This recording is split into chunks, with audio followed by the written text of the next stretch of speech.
Le partage de connaissances. C'est l'histoire d'un vieil homme qui avait passé toute sa vie à chercher la fortune. À cette époque, les hommes venaient de connaître l'écriture par le biais des voyageurs. Le vieil homme se mit à écrire toutes les expériences ainsi que les secrets qu'il avait connus sur son parcours. Un jour, le vieil homme réunit ses enfants en leur disant « Mes enfants, je vous ai fait appel pour vous confier le secret de notre famille. » Le père tendit le livre au plus âgé de ses enfants et poursuivit. « Ce livre contient tout ce dont vous avez besoin pour devenir et rester riche. Je l'ai appelé Kitabuwari. » Les enfants restèrent stupéfaits, tandis que le vieil homme continua à parler. « Chacun de vous doit le lire, apprendre ses règles et surtout les appliquer. Vous devez le transmettre à vos enfants, qui eux aussi le transmettront à leurs enfants et ainsi de suite. Grâce à Kitabuwari, notre famille prospérera sur plusieurs générations. » Ce fut les derniers conseils du vieux homme. C'est ainsi que les descendants du vieil homme perpétuèrent la tradition familiale, qui était d'enseigner les principes du livre.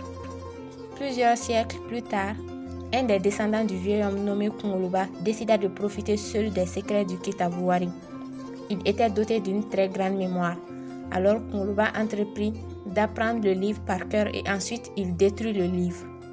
Kunguluba arriva à la maison en pleurs et fit croire à ses frères et sœurs qu'il avait égaré le livre. Pendant un moment, il fut le seul à connaître les secrets du livre et sa fortune augmenta rapidement. Un jour, Kunguluba se promenait sur une colline et par inattention, il fit une chute d'où il tomba sur la tête. Lorsqu'il put se réveiller, Kunguluba fut incapable de se rappeler des principes les plus importants du Kitabuwari.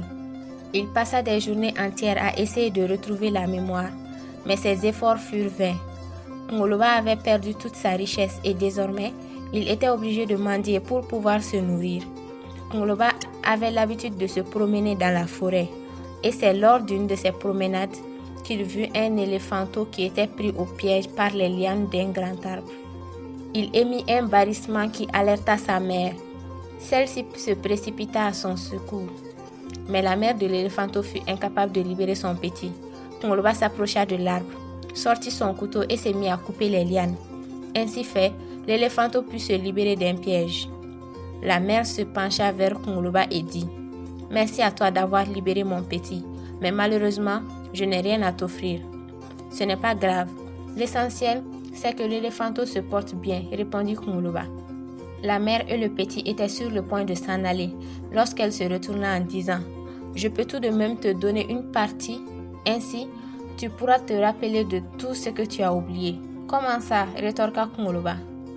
L'éléphant sourit et dit « Nous les éléphants avons une très grande mémoire, capable de ne jamais oublier tout ce qu'on a fait dans nos vies. »« D'accord, je serais ravi de me rappeler de certains événements du passé, » affirma Kunguluba. « Va te coucher. Demain, tu te souviendras de tout ton passé. » conclut la mère éléphant. Kunguluba la remercia et s'en alla. Le lendemain matin, Kunguluba se réveilla de bonne heure et s'assit sous un arbre. Soudain, il commença à se rappeler des événements de sa vie.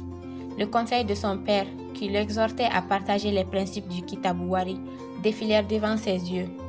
Ainsi, ses souvenirs se succédaient les uns après les autres, jusqu'à ce qu'il arrive à celui du Kitabuwari. Ce qui lui fit sursauter, tant il était surpris par cette révélation.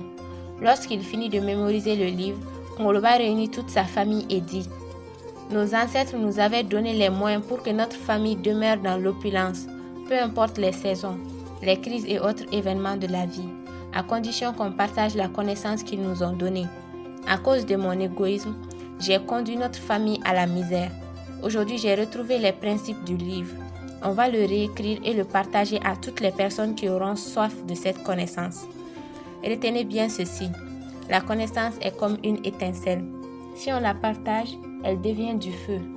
Mais quand on la garde pour soi, elle s'éteint. » Ils crièrent tous de joie, et ce fut la fête dans toute la famille.